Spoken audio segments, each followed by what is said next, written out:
Hi hello ಎಲ್ರಿಗೂ ನಮಸ್ಕಾರ. ನೀವು ನೋಡ್ತಿದ್ದೀರಾ SSTV. ನಾನು ಅಶ್ವಿನಿ. ಇದೇ ಮಾರ್ಚ್ 14ಕ್ಕೆ ಒಂದು ಅದ್ಭುತವಾದಂಥ ಸಿನಿಮಾ ರಿಲೀಸ್ ಆಗ್ತಾ ಇದೆ. ಅದೇ ಪಾರಿತೋಷಕ. ಸೊ ಹೀಗಾಗಿ ಈ ಸಿನಿಮಾ ಬಗ್ಗೆ ಮಾತಾಡೋಕ್ಕೆ ನಮ್ಮ ಜೊತೆ ಡೈರೆಕ್ಟರ್ ಹಾಗೂ ಮ್ಯೂಸಿಕ್ ಡೈರೆಕ್ಟರ್ ಇದ್ದಾರೆ. ಬನ್ನಿ ಅವ್ರನ್ನ ಮಾತಾಡ್ಸೋಣ. ಹಾಯ್ ಸರ್, ನಮಸ್ತೆ. ನಮಸ್ತೆ ಮ್ಯಾಮ್. ಹೇಗಿದ್ದೀರಾ? ಚೆನ್ನಾಗಿದೆ ಮ್ಯಾಮ್. ನೀವು ಮ್ಯಾಮ್? ನಾವು ಕೂಡ ಚೆನ್ನಾಗಿದ್ದೀವಿ. ಸಿನಿಮಾ ಇನ್ನೇನು ಮಾರ್ಚ್ 14ಕ್ಕೆ ರಿಲೀಸ್ ಆಗುತ್ತೆ. ಹಾಂ ಮ್ಯಾಮ್. ಟ್ರೈಲರ್ ರಿಲೀಸ್ ಆಗಿದೆ. ಅದ್ಭುತವಾದಂಥ ರೆಸ್ಪಾನ್ಸ್ ಕೂಡ ಹೌದು. ಬಂದಿದೆ. ಹೇಗೆ ಅನ್ನಿಸ್ತಾ ಇದೆ ಈ ಸಂದರ್ಭದಲ್ಲಿ? ತುಂಬ ಖುಷಿ ಆಗ್ತದೆ ಮ್ಯಾಮ್. ಎಲ್ಲ ಪಾಸಿಟಿವ್ ರೆಸ್ಪಾನ್ಸ್ ಬರ್ತಿದೆ ಎಲ್ಲ ಕಡೆಯಿಂದನೂ. ಅದು 14 ತಾರೀಕು ರಿಲೀಸ್ ಇದೆ. ನೋಡಿದ್ರೆ ಯಾಕೋ ತುಂಬಾ ನರ್ವಸ್ ಆಗಿದ್ದೀರಾ ಅನ್ನಿಸ್ತಿದೆ. ಅದು ನಿಮ್ಮನ್ನ ನೋಡಿ ನರ್ವಸ್ ಆಗ್ತದೆ ಮ್ಯಾಮ್. ಅಲ್ಲ, ನನ್ನ ನೋಡಿ ಡೈರೆಕ್ಟರೇ ನೋಡಿ ನರ್ವಸ್ ಆಗ್ತಾರಂದ್ರೆ ಹೇಗೆ ಸರ್ ಇದು? ಅದೇ ಮ್ಯಾಮ್, ನೀವು ಆ್ಯಂಕರ್ ಹೀರೋಯಿನ್ ಥರ ಕಾಣ್ತಿದ್ದೀರಲ್ಲ, ಅದಕ್ಕೆ ನರ್ವಸ್ ಆಗ್ತದೆ. Thank you. ಇದನ್ನ ಯಾವ ಥರ ತಗೊಳ್ಬೇಕು ಗೊತ್ತಾಗ್ತಿಲ್ಲ, but thank you. Music director ತುಂಬಾ ಏಜ್ ಆಗಿದೆ, ನೋಡಕ್ ತುಂಬಾ ದೊಡ್ಡ ವ್ಯಕ್ತಿ ತರ ಕಾಣಿಸ್ತಾ ಇದ್ದಾರೆ. ಸೊ ಹಾಗಾಗಿ ಅವ್ರ ಬಗ್ಗೆ ಅದೇ 40 ವರ್ಷ ಆಗಿದೆ. ಅದೇ ಎಷ್ಟು ಏಜ್ಡ್ ಇದ್ದಾರೆ, ಇಂಥವ್ರು ಇಂಡಸ್ಟ್ರಿನಲ್ಲಿ ವರ್ಕ್ ಮಾಡೋದು ನೋಡಿದ್ರೆ ಖುಷಿ ಆಗುತ್ತೆ. ಸೊ ನಿಮ್ಮ ವಯಸ್ಸಿಗೆ? ನನ್ನ ವಯಸ್ಸಿಗೆ 40 ಅಲ್ಲ, ನನ್ನ ಫಸ್ಟ್ ಸಿನಿಮಾ ಪಾರಿತೋಷಕ ಸಿನಿಮಾ ಟ್ರೈಲರ್ಗೆ ತುಂಬಾ ಪಾಸಿಟಿವ್ ರೆಸ್ಪಾನ್ಸ್ ಇದೆ. ಖುಷಿ ಆಗ್ತದೆ ಥಿಯೇಟರ್ಸ್ ಅಲ್ಲಿ ನೋಡೋಕ್ಕೆ, ಕಾತರದಿಂದ ಕಾಯ್ತಾ ಇದ್ದೀವಿ. ನೈಸ್. ಸರ್, ಇವಾಗ ಈ ಸಿನಿಮಾ ಇನ್ನೇನು ರಿಲೀಸಿಗೆ ರೆಡಿ ಆಗಿದೆಯಲ್ಲ, ಇದಕ್ಕೂ ಮೊದಲು ಸ್ಟಾರ್ಟ್ ಮಾಡೋಕ್ಕೂ ಮೊದಲು ಹೇಗಿತ್ತು ಸರ್ ಪ್ರಿಪ್ರೇಷನ್ ಎಲ್ಲ? ಮ್ಯಾಮ್, ಫಸ್ಟು ನಾವು ಬೇರೆ ಕಡೆ ಕೆಲಸ ಹುಡ್ಕೊಂಡು ಹೋಗಿದ್ದೆ. ಅಂದರೆ ಅಸಿಸ್ಟೆಂಟ್ ಡೈರೆಕ್ಟರ್ಗೆ ಅಸೋಸಿಯೇಟ್ ವರ್ಕ್ ಮಾಡೋಣ ಅಂತ ಸ್ಕ್ರಿಪ್ಟ್ ವರ್ಕ್ಗಳು ಮಾಡ್ತಿದ್ದೆ. ಸ್ಟಾರ್ಟಿಂಗು ಬೇರೆ ಮೂವಿ ಸ್ಕ್ರಿಪ್ಟ್ ವರ್ಕ್ ಮಾಡ್ತಿದ್ದೆ. ಶೂಟಿಂಗ್ ಸ್ಟಾರ್ಟ್ ಆಗ್ತಿರಲಿಲ್ಲ. ಅದಕ್ಕೆ ನಾನು ಶಾರ್ಟ್ ಫಿಲಮ್ ಸ್ಟಾರ್ಟ್ ಮಾಡ್ಕೊಂಡೆ. ಒಂದು 5 ಶಾರ್ಟ್ ಫಿಲಮ್ ಮಾಡಿದೆ. ಅದ್ರಾಗ ಒಂದು ಎಕ್ಸ್ಪೀರಿಯೆನ್ಸ್ ಆಯಿತು, ಯಾವ ಥರ ಮಾಡೋದು ಏನು ಅಂತ. ಆಮೇಲೆ ಆನ್ಲೈನ್ ಕ್ಲಾಸ್ಗಳು ತೊಗೊಂಡೆ. ಬೇರೆ ಬೇರೆ ಆನ್ಲೈನ್ ಕ್ಲಾಸ್ಗಳೆಲ್ಲ ತೊಗೊಂಡೆ. ಅದರಲ್ಲಿ ಸ್ವಲ್ಪ ಡೈರೆಕ್ಷನ್ ಕಲ್ತ್ಕೊಂಡೆ, ಯಾವ ರೀತಿ ಮಾಡೋದು ಅಂತ. ಶಾರ್ಟ್ ಫಿಲಮ್ ಎಕ್ಸ್ಪೀರಿಯೆನ್ಸ್ ಇರೋದ್ರಿಂದ ಆಮೇಲೆ ನಮ್ಮ ನೇಟಿವ್ ನಂದು ಹೊಸದುರ್ಗ ಬರುತ್ತೆ, ಅಂದರೆ ವಿಲೇಜ್ ತುಮ್ಮಿಕೆರೆ ಅಂತ ಬರುತ್ತೆ. ಅಲ್ಲಿ ಗುಡ್ಡ ಬೆಟ್ಟಗಳು ಜಾಸ್ತಿ ಇದ್ದಾವೆ. ಅಲ್ಲಿ ಹೊಸದುರ್ಗದಲ್ಲಿ ಒಂದು ಕೋಟೆ ಅನ್ನೋದು ಒಂದಿದೆ. ಆ ಕೋಟೆ, ಅಲ್ಲಿ ಕೋಟೆಗೆ ಹೋಗ್ಬೇಕಿದ್ರೆ ಅಲ್ಲಿ ಇನ್ಸ್ಪೈರ್ ಆಗಿ ಈ ಕತೆ ಅಲ್ಲಿ ಕತೆ ಹುಟ್ಟಿದ್ದು ಫಸ್ಟು. ಅಲ್ಲಿಂದ ನಮ್ಮ ತಾಲೂಕಿಂದ ಫಸ್ಟ್ ಸಿನಿಮಾ ಮಾಡೋಣ ಇಲ್ಲೇ ಇದೆ, ಅಂದರೆ ಅಲ್ಲೆಲ್ಲ ನೋಡ್ತಾನೆ ಬೆಳೆದಿದ್ದೆಲ್ಲ ಹುಟ್ಟಿದ್ಕಿನ ಲೊಕೇಶನ್ ಎಲ್ಲ ಹತ್ರ ಇರೋದ್ರಿಂದ ಅಲ್ಲೇ ಫಸ್ಟ್ ಕತೆ ಆರಿಸ್ಕೊಂಡ್ವಿ. ಆಮೇಲೆ ಹುಡ್ಕೊಂಡು ಹೋದೆ, ಅಂದರೆ ಬೇರೆ ಬೇರೆ ಒಂದು 2-3 ಮೂವಿ ವರ್ಕ್ ಮಾಡಿದಾರೆ. ಒಬ್ಬರು ಪರಿಚಯ ಆದರು. ಈಗ ಮೇನ್ ಲೀಡು ಮನು ಒಂದು ಕಲಿಯುಗ ಕಲಿಕೆ ಅನ್ನೋ ಮೂವಿಲಿ ಪರಿಚಯ ಆದರು. ಇನ್ನೊಬ್ರು ಇನ್ನೊಬ್ರು ಮೇನ್ ಲೀಡ್ ಮಾಡಿದ್ದಾರೆ, ಅವರು ಇನ್ನೊಂದು ಮೂವಿಲಿ ಪರಿಚಯ ಆದರು. ಈ ಥರ ಸಿನಿಮಾ ಸ್ಟಾರ್ಟ್ ಆಯಿತು. ಈ ಪಾರಿತೋಷಕ ಅನ್ನೋದು ಟೈಟಲ್ ಹೇಗೆ ಕ್ರಿಯೇಟ್ ಆಯಿತು? ನಮ್ಮ ಪಾರಿತೋಷಕ ಅನ್ನೋ ಟೈಟ್ಲ್ ಯಾವ ರೀತಿ ಅಂದರೆ, ನಮ್ಮ ಮೂವಿ ಬಂದ್ಬಿಟ್ಟು ರಾಜ್ರದ್ದು ಬೇಸು ಬ್ಯಾಕ್ ಡ್ರಾಪ್ ಸ್ಟೋರಿ ಬರುತ್ತೆ. ದುರ್ಗದ ರಾಜು ಈ ಥರ ಬರುತ್ತೆ. ಅದು ಅವರು ಪಾರಿತೋಷಕವಾಗಿ ಒಂದು ಕೊಡ್ತಾರೆ ಗಿಫ್ಟ. ಅಂದರೆ ಈಗ ಜನಗಳಿಗೆ ಎಲ್ಲರಿಗೂ ರಿವಾರ್ಡ್ ಅಂದರೆ ಗೊತ್ತು ಎಲ್ಲರಿಗೂ. ಈ ನಮ್ಮ ಏಜ್ ಅವ್ರಿಗೆ ಎಲ್ಲರಿಗೂ ಪಾರಿತೋಷಕ ಅಂದರೆ ಗೊತ್ತಿಲ್ಲ ಮ್ಯಾಕ್ಸಿಮಮ್ ಜನಕ್ಕೆ. ಈ ರಿವಾರ್ಡ್ ಅಂತ ಕೂಡ ಗೊತ್ತಾಗುತ್ತೆ, ಇಂಗ್ಲೀಷ್ ಪದ.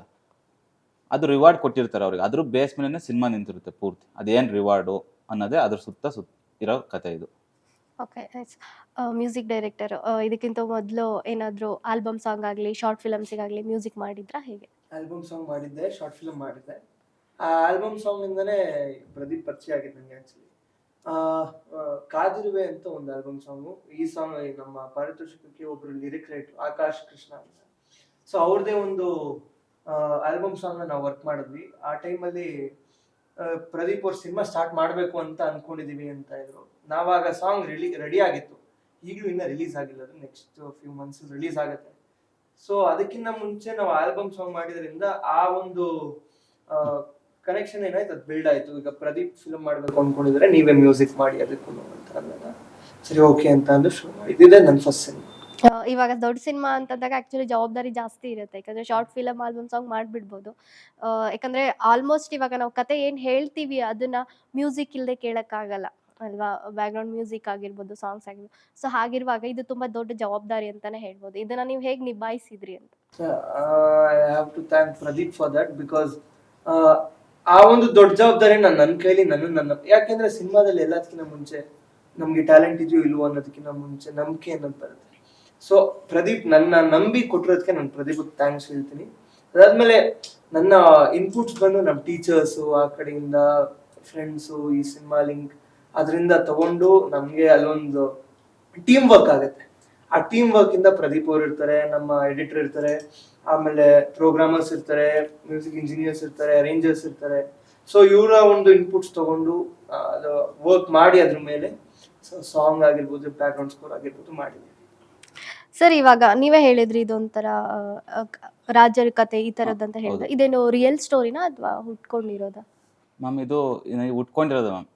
ಅಂದರೆ ರಿಯಲ್ ಸ್ಟೋರಿ ಸ್ವಲ್ಪ ಬೇರೆ ಬೇರೆ ಇನ್ಸಿಡೆಂಟ್ಗಳು ಆಗಿದ್ವು, ಬೇರೆ ಬೇರೆ ಥರ ಆಗಿದ್ವು. ಅಂದರೆ ಅಲ್ಲಿ ನಮ್ಮೂರು ಕೋಟೆಯಲ್ಲಿ ನಿಧಿ ಥರ ಬಗೀತಿದ್ರು ತುಂಬ ಜನ. ಅದು ಸಿಕ್ಕಿತ್ತಲ್ಲೋ ಗೊತ್ತಿಲ್ಲ ಒಟ್ಟಿಗೆ. ಬಟ್ ಬಗ್ದಿರೋದೆಲ್ಲ ರಿಯಲ್ ಸ್ಟೋರಿನೇ.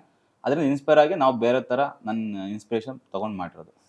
ಇವಾಗ ಫಸ್ಟ್ ಸಿನಿಮಾ ಅಂತಂದಾಗ ತುಂಬಾ ಆಕ್ಚುಲಿ ತುಂಬಾ ಕಾಂಪ್ಲಿಕೇಟೆಡ್ ಸ್ಕ್ರಿಪ್ಟ್ ಅಂತಾನೆ ಹೇಳ್ಬೋದು, ಯಾಕಂದ್ರೆ ಟ್ರೈಲರ್ ನೋಡಿದಾಗ ಗೊತ್ತಾಗುತ್ತೆ. ಹೌದು. ಸೊ ಇದು ನಿಮ್ಮ ಫಸ್ಟ್ ಸಿನಿಮಾಗೆ ಬೇಕಿತ್ತು ಅಂತ ಅನ್ನಿಸ್ತಾ? ಯಾಕಂದ್ರೆ ಈ ಲವ್ ಸ್ಟೋರಿಗಳಾಗಿರ್ಬೋದು ಈ ತರದ ಜಾನರ್ನ ತಗೊಳ್ಳೋ ಬದಲು ಇಷ್ಟು ಕಾಂಪ್ಲಿಕೇಟೆಡ್ ಸ್ಕ್ರಿಪ್ಟ್ ಅನ್ನ ತಗೊಂಡಿದ್ದೀರಲ್ಲ, ಎಷ್ಟು ಚಾಲೆಂಜಿಂಗ್ ಆಗಿತ್ತು ನಿಮ್ಗೆ? ಮ್ಯಾಮ್ ನಾನು ಫಸ್ಟಿಗೆ ಕಾಮಿಡಿ ಓರಿಯೆಂಟೆಡ್ಡು ಲವ್ ಸ್ಟೋರಿನೇ ಮಾಡ್ಕೊಂಡಿದ್ದೆ, ಮಾಡಬೇಕು ಫಸ್ಟ್ ಸಿನಿಮಾ ಅಂತ. ಬಟ್ ನನಗೆ ಅದು ಬಜೆಟ್ ಸ್ವಲ್ಪ ಜಾಸ್ತಿ ಆಗ್ತಿದ್ವು, ಇನ್ನೊಂದು ರೀಸನ್ನು. ಇನ್ನೊಂದು ಮೇಯ್ನ್ ರೀಸನ್ ಬಂದ್ಬಿಟ್ಟು ನಾನು ಅಲ್ಲಿರೋ ಜಾಗದಲ್ಲ, ಫಸ್ಟ್ ನಮ್ಮೂರ ಕತೆ ಹೇಳೋಣ, ನಮ್ಮ ಪ್ರದೇಶದ ಕತೆ ಹೇಳೋಣ ಫಸ್ಟು. ಅವಾಗ ನಾನು ಫಸ್ಟು ಹೊಸಪಾಗಿ ಬರ್ತೀನಿ ನಾನು ಇಂಡಸ್ಟ್ರಿಗೆ, ಹೊಸ ಥರದ್ದು ತೊಗೊಂಬರೋಣ. ಈಗ ಲವ್ ಸ್ಟೋರಿ ಕಾಮಿಡಿ ಎಲ್ಲ ಮಾಡ್ತಿದ್ದಾರೆ ಮ್ಯಾಕ್ಸಿಮಮ್ ಜನ, ಅದಕ್ಕೆ ಹೊಸ ಥರ ತೊಗೊಂಬರೋಣ, ಬೇರೆ ಥರ ಯುನೀಕ್ ಆಗಿ ಅಂತ ಆ ಕಾನ್ಸೆಪ್ಟ್ ಅರಸ್ಕೊಂಡಿದ್ದು. ಇವಾಗ ಇದನ್ನ ನೀವು ಈ ಸಿನಿಮಾ ಮಾಡ್ತೀನಿ ಅಂತ ಹೇಳಿದಾಗ ನಿಮ್ಗೆ ಯಾರೆಲ್ಲ ಸಪೋರ್ಟಿವ್ ಆಗಿ ನಿಂತ್ಕೊಂಡ್ರು? ಹೇಗಿತ್ತು ಸಪೋರ್ಟ್? ನಾವು ಫಸ್ಟು ಸಪೋರ್ಟಿವ್ ಆಗಿ ಬಂದಿದ್ದು ಈ ಮೈನ್ ಲೀಡ್ ಕ್ಯಾರೆಕ್ಟರ್ ಮನು, ಅವ್ರ ಬ್ರದರ್ ಸಪೋರ್ಟ್ ಮಂಜು ಅಣ್ಣ ಅಂತ ಅವ್ರು ಫಸ್ಟ್ ಸಪೋರ್ಟ್ ಮಾಡಿದರು. ಅದಾದಮೇಲೆ ಇನ್ನೊಬ್ಬ ಮೈನ್ ಲೀಡು ಖುಷ್ ಅಂತಿದ್ರು, ಅವ್ರು ಸಪೋರ್ಟ್ ಮಾಡಿದ್ರು ತುಂಬ. ಅವ್ರ ಫ್ಯಾಮಿಲಿ, ಅವ್ರ ಅಪ್ಪ ಅಮ್ಮ ತುಂಬ ಸಪೋರ್ಟ್ ಮಾಡಿದರು. ಅದಾದ ನಮ್ಮ ಫ್ಯಾಮಿಲಿಯವರು, ನನ್ನ ಫ್ರೆಂಡ್ಸ್ ಸರ್ಕಲು, ಈ ಥರ ಕ್ರೌಡ್ ಫಂಡಿಂಗ್ ಥರನೇ ಕಲೆಕ್ಟ್ ಮಾಡ್ಕೊಂಡ್ಬಂದ್ವಿ. ಫಸ್ಟ್ ಆ ಮಂಜು ಅಣ್ಣಿಂದ ಸ್ಟಾರ್ಟ್ ಆಗಿದ್ದು, ಆಮೇಲೆ ಒಂದು 15 ಜನ ಫ್ರೆಂಡ್ಸ್ ಸರ್ಕಲು ನಮ್ಮ ಫ್ಯಾಮಿಲಿಲಿ ಎಲ್ಲ ಸಪೋರ್ಟ್ ಮಾಡ್ತಾ ಬಂದರು. ಒಂದೊಂದು ಹಂತಕ್ಕೆ ಮಾಡ್ತಾ ಹೋದ್ವಿ. ಇವಾಗ ಸಿನಿಮಾ ಮಾಡ್ತೀವಿ ಅಂದಾಗ ಅಷ್ಟು ಈಸಿಯಾಗಿ ಯಾರು ನಂಬಲ್ಲ, ಯಾಕಂದ್ರೆ ಗೊತ್ತಿರುತ್ತೆ ಏನ್ ಸಿನಿಮಾ ತುಂಬಾ ಈಸಿಯಾಗಿ ತಗೊಳ್ಳೋರೆ ಜಾಸ್ತಿ. ಈ ತರದ್ದು ನೀವು ಸಿಚುವೇಶನ್ ಫೇಸ್ ಮಾಡಿದ್ರಾ ಹೇಗೆ? ಖಂಡಿತ ನಾವು ತುಂಬ ಜನ ಹೆಂಗಂದ್ರೆ ನಾವೊಂದು 50 ಜನಕ್ಕೆ ಅಪ್ರೋಚ್ ಮಾಡಿರ್ತೀವಿ, ಅದು ನಮಗೆ ಒಂದು 10 ಜನ ಸಪೋರ್ಟ್ ಇರ್ಬೋದು, 40 ಜನ ಹಿಂದೆ ಹೋದ್ರು, ಮಾಡ್ತಾರೋ ಇಲ್ವೋ, ಬರುತ್ತಾ ಇಲ್ವೋ, ಬೇರೆ ಕಡೆ ನಾವು ಎಲ್ಲೂ ಗುರುತಿಸ್ಕೊಂಡಿರಲಿಲ್ವಲ್ಲ ಹಂಗೆ. ಅದ್ರಲ್ಲಿ 10 ಜನ ಅಂದರೆ ನಾವು ಶಾರ್ಟ್ ಫಿಲಮ್ ಮಾಡ್ತಿದ್ದೆ ನಾನು. ಆ ಶಾರ್ಟ್ ಫಿಲಮಿಂದ ಒಂದು ಏನೋ ಮಾಡ್ತಾನೆ ಇವನು ಅನ್ನೋದೊಂದು ನಂಬಿಕೆಯಿಂದ ಹೆಲ್ಪ್ ಮಾಡಿ. ಈಗ ಕತೆ ಬಗ್ಗೆ ಹೇಳೋದಾದ್ರೆ ಕಂಪ್ಲೀಟ್ ಈ ಕತೆನ ಏನು ಅನ್ಕೊಂಡು ನೀವು ಸ್ಟಾರ್ಟ್ ಮಾಡಿದ್ರಿ, 100% ಅದು ನಿಮ್ಗೆ ಸ್ಯಾಟಿಸ್ಫ್ಯಾಕ್ಷನ್ ಆಗಿದ್ಯಾ? 100% ನಿಜವಾಗ್ಲೂ ಆಗಿಲ್ಲ. ಫಸ್ಟ್ ನಾನು ಕತೆ ಬರ್ಕೊಂಡಿದ್ದು ಬೇರೆ ಇತ್ತು. ಬಟ್ ಆಮೇಲೆ ನಮ್ಮ ಬಜೆಟಿಗೆ ತಕ್ಕನಂಗೆ ಬೇರೆ ಥರ ಕತೆ ರೂಪನೇ ಬೇರೆ ಥರ ತಗೊಳ್ಳಿ, ಯಾಕೆ ಆ ಥರ ಮಾಡೋಕೆ ಆಗ್ತಿಲ್ಲ ಬರ್ಕೊಂಡಿದ್ದ ಥರ. ಒಟ್ಟು ಅಂದ್ಕೊಂಡಿದ್ದ ಥರ ಬಂದಿತ್ತು, ಪೂರ್ತಿ ಬಂದಿಲ್ಲ ಅಂದ್ಕೊಂಡಿದ್ದು ಇಮ್ಯಾಜಿನೇಷನ್ ಥರ. ನಿಮ್ಮ ಕತೆಗೆ ನಿಮ್ಮ ಮ್ಯೂಸಿಕ್ ಡೈರೆಕ್ಟರ್ ಎಷ್ಟು ಸಪೋರ್ಟಿವ್ ಆಗಿ ನಿಂತ್ಕೊಂಡಿದ್ರು? ಮ್ಯಾಮ್ ಅವರು ಪ್ರತಿದಿನ ನಾವು ನಮ್ಮದು ಸಿನಿಮಾ ಸ್ಕ್ರಿಪ್ಟ್ ಬರೀತಿದ್ನಲ್ಲ, ಅವಾಗ ಫಸ್ಟ್ ಪರಿಚಯ ಆಗಿದ್ದು ಸ್ಕ್ರಿಪ್ಟಿಂದ. ಅವತ್ತಿಂದ ಇವತ್ತಿನವರೆಗೂ ನಾವು ಮಾತಾಡ್ತಾನೆ ಇದ್ದೀವಿ ಸಿನಿಮಾ ಬಗ್ಗೆನೇ ಪ್ರತಿದಿನನೂ. ಅವ್ರ ದಿನ ನಮಗೆ ಒಂದು ಸಾಂಗಿಗೆ ನನಗೆ ಒಂದಲ್ಲ, ಈಗ ಇದು ಬೇಡ ಅಂದ್ರೆ ದಿನ ಒಂದೊಂದು ಟ್ಯೂನ್ ಕಳಿಸೋನು. ಅಂದರೆ ಒಂದು ಫಸ್ಟ್ ಲವ್ ಸಾಂಗಿಗೆ ಫಸ್ಟ್ 20-22 ಟ್ಯೂನ್ ಮಾಡಿದ್ದ. 22 ಟ್ಯೂನ್ ಆದ್ಮೇಲೆ ಸೆಲೆಕ್ಟ್ ಆಗಿರೋ ಸಾಂಗು ಅದು ಫಸ್ಟ್ ಯಾವ್ದು ಕಳಿಸಿದ್ದು ಅದೇ ಸೆಲೆಕ್ಟ್ ಆಯಿತು. ಅವಾಗ ಅನ್ಕೊಂಡಿರ್ಬೇಕು ಯಾಕೆ ಇಷ್ಟೆಲ್ಲ ಮಾಡಿದೆ, ಆಗಿದ್ರೆ ಅದನ್ನೇ ಪದೇ ಪದೇ ಕಳ್ಸಿದ್ರೆ ಇಷ್ಟ ಆಗಿರ್ಬೋದೇನೋ. ಹಾರ್ಡ್ ವರ್ಕ್ ಅಂದ್ರೆ ಇದೆ. ಓವರ್ಟೇಕ್ ಮಾಡಿ ಅಂದರೆ ಅದು ನೆಕ್ಸ್ಟ್ ಫಿಲಮ್ಗೆ ಯೂಸ್ ಆಗ್ತಾವಲ್ಲ. 20 ಸಿನಿಮಾ ಆಗುವಷ್ಟು ಟ್ಯೂನ್ಸ್ ರೆಡಿ ಮಾಡ್ಕೊಂಡಿದ್ದಾರೆ.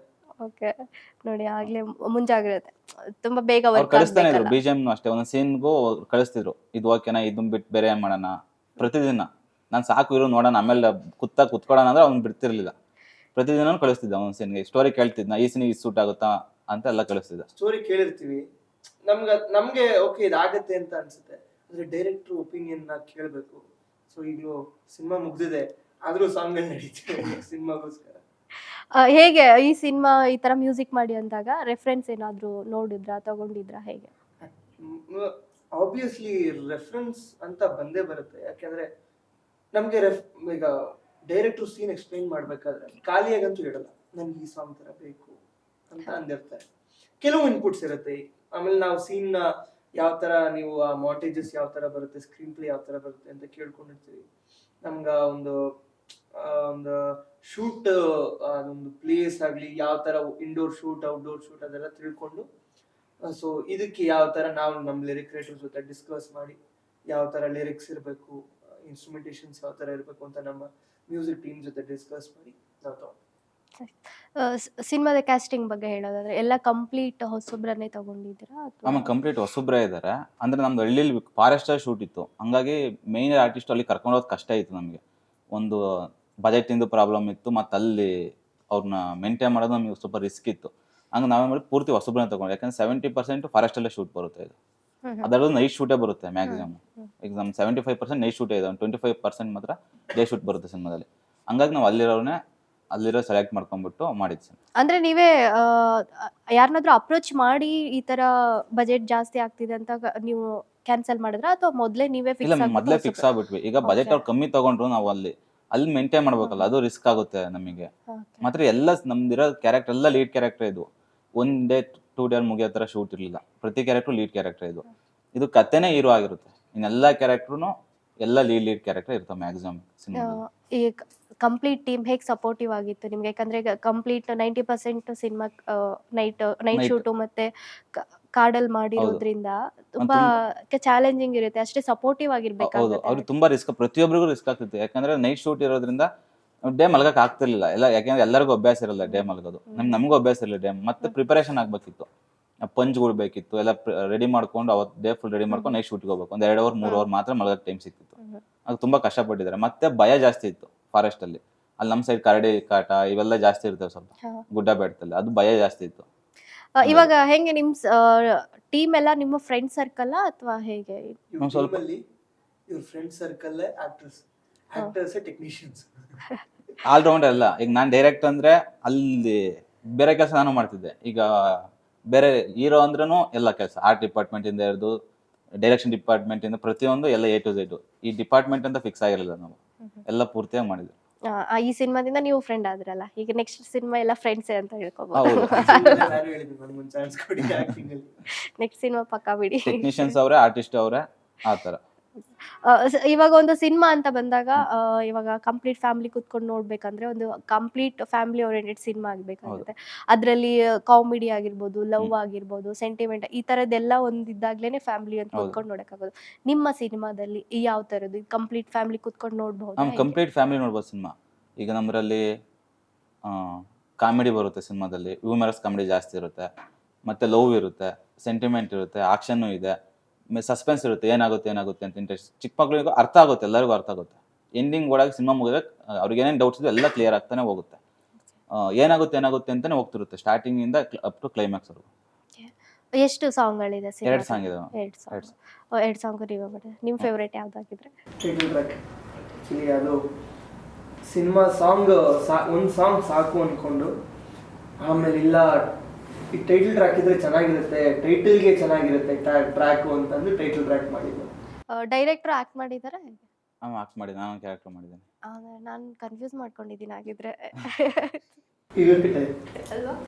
ಆಕ್ಚುಲಿ ಅಂದ್ರೆ ನಾನು ನೋಡಿದೀನಿ, ನಂಗೆ ಡೈರೆಕ್ಟ್ ಆಗಿ ಅಷ್ಟು ನಂಗೆ ಗೊತ್ತಾಗ್ಲಿಲ್ಲ ಅನ್ಸುತ್ತೆ, ಅದಕ್ಕೆ ಕನ್ಫ್ಯೂಸ್ ಮಾಡ್ಕೊಂಡು ಕೇಳ್ತಾ ಇದ್ದೆ ನಾನು. ಟ್ರೈಲರ್ ಜಾಸ್ತಿ ಕಾಣಿಸ್ಕೊಂಡಿಲ್ಲ ಡೈರೆಕ್ಟರ್ ಅಲ್ವಾ? ಹೌದು, ಇವಾಗ ಡೈರೆಕ್ಟರ್ ಅಂದ್ರೆ ಡೈರೆಕ್ಷನ್ ಮಾಡ್ಬೇಕು, ಇಲ್ಲಿ ಆಕ್ಟಿಂಗ್ ಮಾಡ್ಬೇಕು, ತುಂಬಾ ಕಷ್ಟ ಅಲ್ವಾ? ಅದನ್ನೆಲ್ಲ ಹೇಗ್ ಫೇಸ್ ಮಾಡಿದ್ರಿ? ಕಷ್ಟ ಅಂದ್ರೆ ಈಗ ನಾವು ನೆಕ್ಸ್ಟ್ ಶಾಟ್ ಏನ್ ತೆಗಿಬೇಕು ಅಂತ ಇನ್ನೊಬ್ರು ಮಾಡ್ತಾರೆ. ಫಸ್ಟ್ ಹೋಗಿ ನಾವು ಕ್ಯಾಮ್ರಾಮನ್ ಜೊತೆ ಡಿಸ್ಕಸ್ ಮಾಡ್ತೀವಿ ಈ ಶಾಟ್ ಅಂತ. ಅಲ್ಲೋಗಿ ಆಕ್ಟ್ ಮಾಡಿ ಬರೋದು, ಇಲ್ಲಿ ಬಂದು ನೋಡೋದು. ಮತ್ತೆ ಸಪೋರ್ಟಿವ್ ಆಗಿದ್ರು ಟೀಮ್ ಅವರು. ಈಗ ನಮ್ ಖುಷು ಲೀಡ್ ಕ್ಯಾರೆಕ್ಟರ್ ಮಾಡೋರು, ಮನು ಅವರೆಲ್ಲ ನೋಡ್ತಿದ್ರು. ಅವ್ರು ಡ್ರಾಬ್ಯಾಕ್ ಹೇಳೋರು, ಏನ್ ಚೇಂಜ್ ಮಾಡ್ಕೋಬೇಕು ಅಂತ, ಈ ತರ ಮಾಡ್ಕೊಂಡು. ಇವಾಗ ಅದೇ ನೀವು ಹೇಳಿದ್ರಿ ಫಸ್ಟ್ ನಾನು ಆನ್ಲೈನ್ ಕ್ಲಾಸಸ್ ಮತ್ತೆ ಶಾರ್ಟ್ ಫಿಲಮ್ಸ್ ಅದೆಲ್ಲ. ಯಾಕಂದ್ರೆ ಇವಾಗ ಒಂದು ಸಿನಿಮಾ ಮಾಡ್ಬೇಕಾದ್ರೆ ಎಕ್ಸ್ಪೀರಿಯನ್ಸ್ ತುಂಬಾ ಮುಖ್ಯ ಆಗಿರುತ್ತೆ. ಹಾಗಿರುವಾಗ ನಿಮ್ಗೆ ಆನ್ಲೈನ್ ಕ್ಲಾಸಸ್ ಇದೆಲ್ಲ ಅಲ್ಲಿ ವರ್ಕ್ ಆಯ್ತಾ? ಯಾಕಂದ್ರೆ ಯಾಕೆ ಈ ತರ ಕೇಳ್ತಾ ಇದ್ದೀನಿ ಅಂದ್ರೆ, ಎಷ್ಟೋ ಸಿನಿಮಾಗಳಲ್ಲಿ ವರ್ಕ್ ಮಾಡಿದ್ರು ಕೂಡ ಅವ್ರು ಓನಾಗಿ ಒಂದು ಸಿನಿಮಾ ಮಾಡಕ್ಕೆ ಸ್ವಲ್ಪ ಹಿಂಜರಿತಾರೆ. ಹಾಗಿರುವಾಗ ನೀವು ಇಷ್ಟು ಮುಂದೆ ಬಂದು ಒಂದು ಸಿನಿಮಾ ಮಾಡಿದೀರಾ ಅಂದ್ರೆ ಸ್ವಲ್ಪ ಅದು ರಿಸ್ಕ್ ಅಂತ ಅನ್ಸುತ್ತೆ. ಮ್ಯಾಮ್, ಆನ್ಲೈನ್ ಕ್ಲಾಸ್ ಕೂಡ 100% ಆನ್ಲೈನ್ ಕ್ಲಾಸ್ ಇಂದ ಸಿನಿಮಾ ಮಾಡಕ್ ಆಗಲ್ಲ, ಅದಂತೂ ಸತ್ಯ 100%. ನಾನೇನ್ ಮಾಡಿದೆ, ಅಪ್ಲೈ ಮಾಡಿದೆ. ಅದನ್ನ ಏನೇನು ಥಿಯರಿ ತಿಳ್ಕೊಂಡಿದ್ನೋ ಪ್ರಾಕ್ಟಿಕಲ್ ಆಗಿ ನನ್ನ ಫ್ರೆಂಡ್ ಸರ್ಕಲ್ ಏನಿದ್ರಲ್ಲ ಆಕ್ಟ್ ಮಾಡಿದ್ರು ಅವ್ರನ್ನೇ ಇಟ್ಕೊಂಡ್ಬಿಟ್ಟು ಎಲ್ಲ ಅಪ್ಲೈ ಮಾಡಿದೆ. ಅದು ಫುಲ್ ಅಜೀಬ್ ಆಗಿದ್ದು, ನೋಡಕ್ ಆಗ್ತಿರ್ಲಿಲ್ಲ ಶಾರ್ಟ್ ಫಿಲಮ್ಗಳು. ಯಾಕಂದ್ರೆ ಫಸ್ಟ್ ಟೈಮ್ ಅಟೆಂಪ್ಟ್ ಮಾಡಿದಾಗ ಏನು ಬೇರೆ ಹತ್ರ ಕಲಿದಲ್ಲೇ ಮಾಡಿದ್ರೆ ಅದು ನೋಡಕ್ ಆಗಲ್ಲ. ಅವು ಹಂಗೆ ಇದ್ವು ಶಾರ್ಟ್ ಫಿಲಮ್ಗಳು. ಫಸ್ಟ್ನೇ ಚೆನ್ನಾಗಿರಲಿಲ್ಲ. ಹೋಗ್ತಾ ಒಂದು 7 ಶಾರ್ಟ್ ಫಿಲಮ್ ಮಾಡಿದೆ. ಅಲ್ಲಿಗೆ ಇಂಪ್ರೂವ್ ಮಾಡ್ಕೊಂಡ್ ಬಂದೆ. ಅಲ್ಲಿ ಪ್ರಾಕ್ಟಿಕಲ್ ಅಪ್ಲೈ ಆಯ್ತು, ಯಾವ ತರ ಮಾಡೋದು. ಅಲ್ಲಿ ರೂಲ್ಸ್ ಗೊತ್ತಿರ್ಲಿಲ್ಲ, ರೂಲ್ಸ್ ಅಪ್ಲೈ. ಈಗ ಅದ್ರಲ್ಲಿ ಸಮ್ ರೂಲ್ಸ್ ಇರ್ತವೆ ಡೈರೆಕ್ಷನ್ ಅಲ್ಲಿ, ಶಾರ್ಟ್ಸ್ ಅಲ್ಲಿ ಇಡಬೇಕ್ರೆಲ್ಲ. ಅದು ಹೋಗ್ತಾ ತಪ್ಪುಗಳು ಗೊತ್ತಾಗ್ತಾ ಹೋದು. ಈ ತರ ಒಂದೊಂದೇ ಕಲ್ತ್ಕೊಂಡ್ಮೇಲೆ ಈ ಸಿನಿಮಾ ಮಾಡಿದೆ. ಇವಾಗ ನೀವು ಕಲ್ತ್ಕೊಂಡಿರೋದು ಅಂತ ಹೇಳಿದ್ರಿ. ನೀವು ಕಲ್ತ್ಕೊಂಡಾಗ ನಿಮ್ಗೆ ಯಾಕಂದ್ರೆ ನಾವು ಈ ಕೆಲ್ಸನ ಮಾಡುವಾಗ ನಮ್ಗೆಲ್ಲೋ ಒಂದ್ ಕಡೆ ಅನ್ಸುತ್ತೆ, ನಾನು ಯಾಕೆ ತಗೊಂಡ್ ತಪ್ಪು ಮಾಡದ್ನ ಅಥವಾ ಏನೋ, ಯಾಕಂದ್ರೆ ಎಲ್ಲೋ ಒಂದ್ ಕಡೆ ಗಿಲ್ಟ್ ಫೀಲ್ ಆಗುತ್ತೆ. ಆ ತರದ್ ಏನು ಅದು ಆಯ್ತು, ಗಿಲ್ಟ್ ಫೀಲ್ ಆಯ್ತು. ಅಂದ್ರೆ ಸ್ವಲ್ಪ ಮಾಡಿದ್ಮೇಲೆ ಒಂದು ಕೊನೆ ಮೂಮೆಂಟ್ ಅಲ್ಲಿ ಭಯ ಆಯ್ತು, ಇದು ಔಟ್ಪುಟ್ಟಿಗೆಲ್ಲ ಎಲ್ಲರೂ ಸ್ಪ್ರೆಡ್ ಆಗಿರ್ತವೆ, ಸ್ವಲ್ಪ ಬೇರೆ ಅಮೌಂಟ್ ಇನ್ವೆಸ್ಟ್ ಮಾಡಿರ್ತೀವಿ, ಅವ್ರಿಗೆ ವಾಪಸ್ ಕೊಡಬೇಕಾಗಿರುತ್ತೆ. ಅಂದರೆ ಇನ್ನು ಅದು ಲಾಸ್ ಆಗುತ್ತೆ ಇಲ್ವೋ ಭಯ ಬಂತು. ಈಗ ಅದು ಹೆಂಗೆ ಚೆನ್ನಾಗಿ ಬರೋದು, ಪೂರ್ತಿ ಸಿನಿಮಾ ಮಾಡಿದ್ವಿ, 18 ತಂದಾಗ ಭಯ ಅದು ಚೆನ್ನಾಗಿ ಬರುತ್ತೋ, ನೋಡಂಗಿರುತ್ತೋ, ನೋಡ್ದೇ ಇರೋಂಗಿರುತ್ತೋ ಅಂತ. ಆಮೇಲೆ ಬಂದ್ಮೇಲೆ ಅದು ಸರಿ ಹೋಗಿದೆ. ಮ್ಯೂಸಿಕ್ ಅದಕ್ಕೆ ಮೊದಲು 18 ಕುತ್ಕೊಂಡಾಗ ಒಂದು ಭಯ ಇತ್ತು. ಅವಾಗ ಎಡಿಟರು ಅದೇ ನಮಗೆ ಒಳ್ಳೆ ಎಡಿಟ್ ಸಿಕ್ಕಿದ್ರು, ಕಂಬಳಿಹುಳ ಮೂವಿ ಎಡಿಟರು ಸಿಕ್ಕಿದ್ರು ಒಳ್ಳೆ. ಅವರಿಂದ ಸ್ವಲ್ಪ ಪುಷ್ ಆಯಿತು ಸಿನಿಮಾ. ಅಂದರೆ ಎಲ್ಲೆಲ್ಲಿ ಕರೆಕ್ಟಾಗಿ ಮೈನಸ್ಗಳೆಲ್ಲ ತೆಗೆದ್ಬಿಟ್ಟು ಏನೇನು ಆಮೇಲೆ ಒಂದು ಕಂಟಿನ್ಯೂಸ್ ಸ್ಟೋರಿ ಬಂತು ನಮಗೆ. Okay, super. ಇವಾಗ ಸಾಂಗ್ ವಿಷಯಕ್ಕೆ ಬಂದ್ರೆ, ಸಾಂಗ್ ರಿಲೀಸ್ ಆದ್ಮೇಲೆ ಹೇಗಿತ್ತು ರೆಸ್ಪಾನ್ಸ್ ನಿಮ್ಗೆ? I have to thank all the technicians who worked in the song. Actually title trackಗೆ ಚೇತನ್ ನಾಯಕ್ ಸರ್ ಹಾಡಿದ್ದಾರೆ, ರವಿ ತೇಜ, ಆಕಾಶ್ ಕೃಷ್ಣ ಲಿರಿಕ್ಸ್ ಬರೆದಿದ್ದಾರೆ, ಮತ್ತು guitar Praveen Kumar and violins Abhi. So ಈ ಮ್ಯೂಸಿಕ್ ಮತ್ತು first song I think love ಸಾಂಗ್ಗೆ ಜೋಲ್ ಮ್ಯಾಥ್ಯೂ ಮತ್ತು ಅಶ್ವತಿ ಹಾಡಿದ್ದಾರೆ. So I have to thank all these people for this song, because ಅವ್ರಿಲ್ದೇ ಈ ಸಾಂಗ್ ಆಗ್ತಿರ್ಲಿಲ್ಲ. ಸೊ ರೆಸ್ಪಾನ್ಸ್ ತುಂಬ ಚೆನ್ನಾಗಿದೆ, ಜನಕ್ಕೆ ಏನು ಬೇಕು ಅದು ಕೊಟ್ಟಿದ್ದೀವಿ ಅಂತ ಅನ್ನಿಸ್ತಿದೆ. ಈಗ ನಾನು ಸ್ಪಾಟಿಫೈ ಸ್ಕ್ರಾಲ್ ಮಾಡಬೇಕಾದ್ರೆ ಲೇಟೆಸ್ಟ್ ಕನ್ನಡದಲ್ಲಿ ನನ್ನ ಸಾಂಗ್ ಇದೆ, ಖುಷಿ ಆಯಿತು, ಫಸ್ಟ್ ಸಾಂಗ್ಗೆ ಬಂದಿದೆಯಪ್ಪ ಇಲ್ಲಿ ಅಂತ. ಆ ಸ್ಯಾಟಿಸ್ಫ್ಯಾಕ್ಷನ್ ಇದೆ. ಎಲ್ಲದಕ್ಕಿಂತ ಮುಖ್ಯವಾಗಿ ಸಿನಿಮಾಗೆ ಏನು ಬೇಕು ಅದನ್ನು ಕೊಟ್ಟಿದ್ದೀವಿ ಅನ್ನೋ ಒಂದು ಸ್ಯಾಟಿಸ್ಫ್ಯಾಕ್ಷನ್. ಈಗ ಎಷ್ಟು ಸಿನಿಮಾ ಬಿಸಿ ಇದ್ದೀರಾ ನೆಕ್ಸ್ಟ್? ಈಗ ಒಂದು 2 ಸಿನಿಮಾ ಮಾಡ್ತಾ ಇದ್ವಿ, 2 ಫೇವ್ರೇಟ್. ಸೂಪರ್. ನೋಡಿ, ಅಲ್ಲೇ ಆಗ್ಲೇ ಫಿಕ್ಸ್ ಮಾಡ್ಕೊಂಡ್ಬಿಟ್ಟಿದ್ದಾರೆ ಅವರು, ನೆಕ್ಸ್ಟ್ ನನ್ನ ಸಿನಿಮಾಗೆ 2 ವರ್ಷ ಫಿಕ್ಸ್ ಮಾಡ್ಕೊಂಡ್ಬಿಟ್ಟಿದ್ದೀನಿ. 2 ವರ್ಷ ಬಿಸಿ ಆಗ್ಬಿಟ್ಟಿದ್ದೀರಾ ಆಗಿದ್ರೆ? ಅದಾದ್ಮೇಲೆ ಸಿಗಲ್ಲ, ಕಾಲ್ ಶೀಟ್ ಕೊಟ್ಟಿಲ್ಲ. ಅಲ್ಲ, ಪ್ರೊಡ್ಯೂಸರ್ ಸಿಕ್ಕಿಲ್ಲ, ಕನ್ಫರ್ಮ್ ಆಗಿಲ್ಲ, ಮಾಡ್ಕೊಂಡು ಇಟ್ಕೊಂಡ್ಬಿಡೋಣ ಸಾಂಗ್ಗಳ. ಅಲ್ಲ, ಯಾವ್ದಕ್ಕೂ ಅಗ್ರಿಮೆಂಟ್ ಮಾಡಿಸ್ಕೊಂಬಿಡಿ, ಬಿಸಿ ಆಗ್ತಾರೆ ಅಂತ, ಆಮೇಲೆ ಕೈಗೆ ಸಿಗಲ್ಲ ಅಂತ. ಇವಾಗ ಈ ಸಿನಿಮಾ ಈ ತರ ರಿಲೀಸ್ ಮಾಡ್ತಿದೀವಿ ಅಂದ್ರೆ ಟ್ರೈಲರ್ ಎಲ್ಲ ಬಿಟ್ಟಾದ್ಮೇಲೆ ಇಂಡಸ್ಟ್ರಿಯಿಂದ ಯಾರೆಲ್ಲ ಸಪೋರ್ಟ್ ಮಾಡ್ತಿದ್ದಾರೆ ನಿಮ್ಗೆ? ಫಸ್ಟ್ ಶರಣ್ ಸರ್ ಸಪೋರ್ಟ್ ಮಾಡಿದ್ರು. ಅವ್ರ ಹತ್ರ ಒಂದು ಸಾಂಗ್ ಕೇಳಿಸಿದ್ವಿ ಹೋಗಿ, ಅವರು ಸಾಂಗು ತುಂಬ ಇಷ್ಟಪಟ್ಟು, ಸ್ವಲ್ಪ ಗ್ಲಿಮ್ಸ್ ತೋರಿಸಿದ್ವಿ, ಅದು ಇಷ್ಟಪಟ್ಟು. ಅದೇ ಹಾರ್ಡ್ ವರ್ಕ್ ಮಾಡ್ಕೊಂಡು ಕಂಟಿನ್ಯೂ ಮಾಡಿ, ಶ್ರದ್ಧೆಯಿಂದ ಮಾಡಿ ಅಂತ ಹೇಳಿದ್ರು. ಶರಣ್ ಸರ್ ಥ್ಯಾಂಕ್ಸ್ ಹೇಳಬೇಕು, ಮತ್ತು ರಿಷಿ ಸರ್ಗೆ, ಆಮೇಲೆ Pankaj sir, S Narayan sir ಮಗ, ಅವರು ಅಷ್ಟೇ ತುಂಬ ಸಪೋರ್ಟ್ ಮಾಡಿ ಆಡಿಯೋ ಲಾಂಚ್ ಎಲ್ಲ ಮಾಡಿದ್ರು. Have to thank them for this.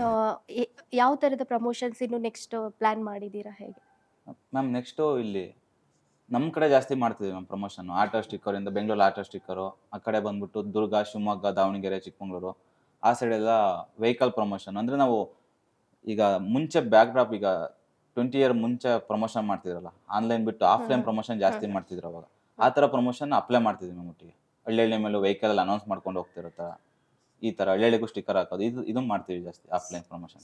ಅಂದ್ರೆ ಸ್ವಲ್ಪ ಕ್ರಿಯೇಟಿವ್ ಆಗಿ ಅಲ್ಲಿ ಅದನ್ನ ಪಬ್ಲಿಷ್ ಮಾಡಿದ್ರೆ ಸ್ವಲ್ಪ ವರ್ಕ್ ಆಗುತ್ತೆ. ಈಗ ಆನ್ಲೈನಲ್ಲಿ ಎಲ್ಲ ನೋಡ್ತಾನೆ ಇರ್ತಾರೆ ಜನಗಳು. ಆನ್ಲೈನ್ ನೋಡಿದಾಗ ನೋಡ್ತಾರೆ, ಸುಮ್ಮನೆ ಆಗ್ತಾರೆ, ಸಿನಿಮಾಗೆ ಅಂತ ಬರ್ತಿಲ್ಲ ಜಾಸ್ತಿ ಜನ. ಅದಕ್ಕೆ ನಾವು ಅದು ಮುಂಚೆ ಈಗ ವಿಷ್ಣುವರ್ಧನ್ ಸರ್, ರಾಜ್ಕುಮಾರ್ ಸರ್ ಇದ್ದಾಗ ಯಾವ ರೀತಿ ಪ್ರಮೋಷನ್ ಮಾಡ್ತಿದ್ರು ಅದನ್ನು ಅಪ್ಲೈ ಮಾಡ್ತಿದ್ವಿ. ಇವಾಗ ಅದೇ ನಿಮ್ಮ ಸೈಡ್ ಎಲ್ಲ ಯಾವ ತರ ಸಪೋರ್ಟ್ ಇದೆ ನಿಮ್ಗೆ ಇವಾಗ ಈ ಸಿನಿಮಾಗೆ? ತುಂಬಾ ಸಪೋರ್ಟ್ ಇದೆ ಈಗ. ಅವ್ರವ್ರೆ ಈಗ ನಮ್ಮ ಸೈಡು ಅಲ್ಲಿ ವಸ್ತುಗಳ ತಾಲೂಕಲ್ಲೆಲ್ಲ ಅವ್ರವ್ರೆ ಬ್ಯಾನರ್ ಹಾಕ್ತಿದ್ದಾರೆ, ಸಿನಿಮಾ ಪೋಸ್ಟರ್ ಹಾಕಿ ಈ ತರ ಮಾಡ್ತಿದ್ದಾರೆ ಪ್ರತಿಯೊಬ್ರು ಹಳ್ಳಿ ಮೇಲೂ.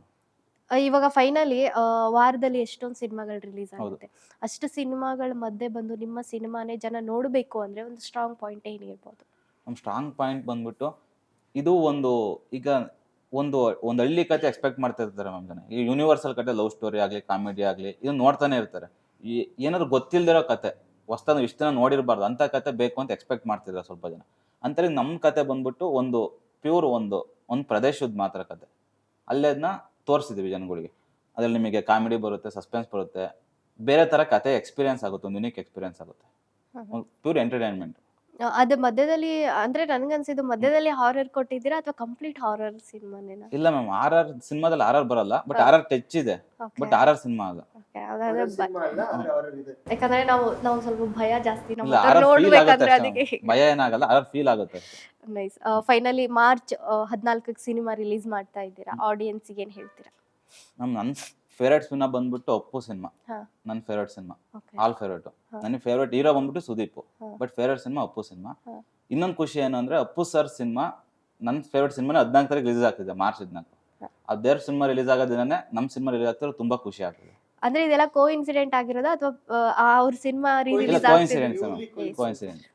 ಬರ್ತ್ಡೇಗೆ ರಿಲೀಸ್ ಮಾಡ್ತಾರೆ ಬರ್ತ್ಡೇ ರಿಲೀಸ್ ಮಾಡೋ ಪ್ಲಾನ್ ಇತ್ತು, ಮಾರ್ಚ್ 17 ರಿಲೀಸ್ ಮಾಡೋಣ ಅಂತ ಮುಂಚೆಯಿಂದನೂ ಪ್ಲಾನ್ ಇತ್ತು, ಒಂದು 4 ಮಂತ್ ಬ್ಯಾಕ್ ಇಂದನೂ ಪ್ಲಾನ್ ಇತ್ತು. ಬಟ್ ಮಾರ್ಚ್ 17 ಬಂದ್ಬಿಟ್ಟು ಫ್ರೈಡೇ ಬರೋದವಲ್ಲ, ಹಂಗೆ ಮಾರ್ಚ್ 14 ಅಂತ ಅಂದ್ಕೊಂಡ್ವಿ. ಅವತ್ತೇ ಅಪ್ಪು ಸಿನಿಮಾ ರಿಲೀಸ್ ಆಗಿದೆ.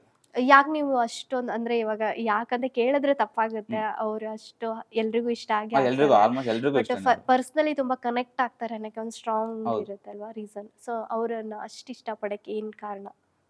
ಮ್ಯಾಮ್ ಯಾವುದೇ ಅವರಲ್ಲಿ ಏನು ನಾವು ನೋಡಿರೋ ಮಟ್ಟಿಗೆ ನಮ್ಮ ಕಣ್ಣಿಗೆ ಕಂಡ್ರೆ ಮುಂಚೆಯಿಂದನೂ ಪ್ರತಿ ಸಿನಿಮಾನು ನಮಗೆ ಇಷ್ಟನೇ. ಅವರು ಹೇಳ್ಬೇಕು ಅಂದ್ರೆ ಇಷ್ಟಪಡದೇ ಇರೋದ್ ಕಾರಣ ನೀವು. ಹೌದು, ಅದು ಹೌದು. ನಿಜ. ನಮ್ ಇನ್ನೊಂದು ಅಂದ್ರೆ ಇವ್ರಿಗೆ ಬಹಳ ನಂಟಿದೆ, ಹ್ಮ್. ಅಪ್ಪು ಸರ್ದು ಇವರಿಗೆ ತುಂಬಾ ನಂಟಿದೆ. ಅವ್ರ ಹತ್ರನೇ ಕೇಳ್ಬಿಡಿ ಒಂದ್ಸಲ. Okay. ನಮ್ಮ ತಂದೆ ಬಂದು ಅಪ್ಪು ವೆಂಕಟೇಶ್ ಅಂತ. ಹಾ. ಪುನೀತ್ ರಾಜ್ಕುಮಾರ್ ಸರ್ಗೆ, ರಾಜ್ಕುಮಾರ್ ಅವ್ರಿಗೆಲ್ಲ ಅಪ್ಪ ಫೈಟ್, ಜಿಮ್ನಾಸ್ಟಿಕ್ಸ್ ಮತ್ತೆ ಈ ಫೈಟ್ ಟ್ರೈನಿಂಗ್ ಎಲ್ಲ ನಮ್ಮ ಅಪ್ಪನೇ ಮಾಡ್ತಾ ಇದ್ದಿದ್ದು. ಓಕೆ. ಹಾ. ಸೊ ಆದ್ರಿಂದ ನಮ್ಗೆ ಫ್ಯಾಮಿಲಿಗೆ, ಅಣ್ಣವ್ರ ಫ್ಯಾಮಿಲಿಗೆ ತುಂಬಾ ಹತ್ತಿರದ ಕನೆಕ್ಷನ್ ಇರೋದ್ರಿಂದ ಆ ಕಡೆಯಿಂದ ಒಂದ್ ಸ್ವಲ್ಪ ಆಶೀರ್ವಾದ ಇದೆ ಸಿನಿಮಾ ಮೇಲೆ ಅಂತ. ಖಂಡಿತ. ಇವ್ರನ್ನ ಎತ್ಕೊಂಡಿದ್ದಾರೆ ಚಿಕ್ಕ ವಯಸ್ಸಿದ್ದಾಗ ಅವರು. ಓ, ಹೌದಾ? ಸೂಪರ್.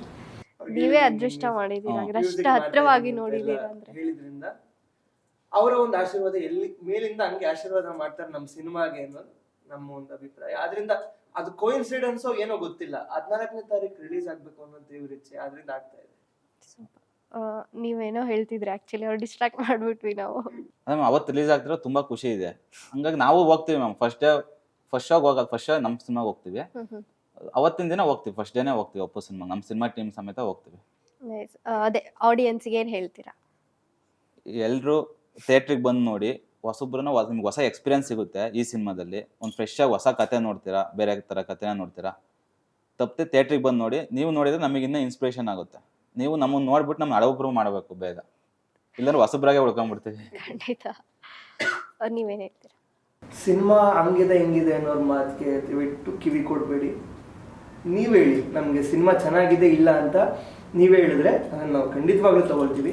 ಹೇಳಕ್ಕಿಂತ ಮುಂಚೆ ದಯವಿಟ್ಟು ಬಂದು ಥಿಯೇಟ್ರಲ್ಲಿ ಸಿನಿಮಾ ನೋಡಿ, ಕಲಾವಿದರನ್ನ ಉಳಿಸಿ ಬೆಳೆಸಿ. ಯಾಕೆಂದ್ರೆ ಇಡೀ ಸಿನಿಮಾ ಇಂಡಸ್ಟ್ರಿ ನಿಂತಿರೋದು ನಿಮ್ಮಿಂದ, ಜನರಿಂದ. ಸೊ ದಯವಿಟ್ಟು ನೋಡಿ, ಎನ್ಕರೇಜ್ ಮಾಡಿ. ಹೊಸಬ್ರು ಅಳುಬ್ರಾಗಬೇಕು ಅಂದ್ರೆ ನೀವೇ ಕಾರಣ. ಅಳುಬ್ರೇನ್ ಮಾಡ್ತಿರೋ ಇಲ್ಲ ಹೊಸಬ್ರಾಗಿ ಹೇಳ್ತಿರೋ ನಿಮ್ಮ ಕೈಲಿದೆ, ದಯವಿಟ್ಟು ಮಾಡಿ. ಇನ್ನೇನು ಮಾರ್ಚ್ 14ಕ್ಕೆ ಸಿನಿಮಾ ರಿಲೀಸ್ ಆಗ್ತಿದೆ. ನಿಮ್ಮ ಸಿನಿಮಾಗೆ ಮತ್ತೆ ನಿಮ್ಗೆ all the best. Thank you ma'am, thank you so much. SS TV, cinema ಜಗತ್ತಿನ ಕ್ಷಣ ಕ್ಷಣದ ಸುದ್ದಿಯೊಂದಿಗೆ.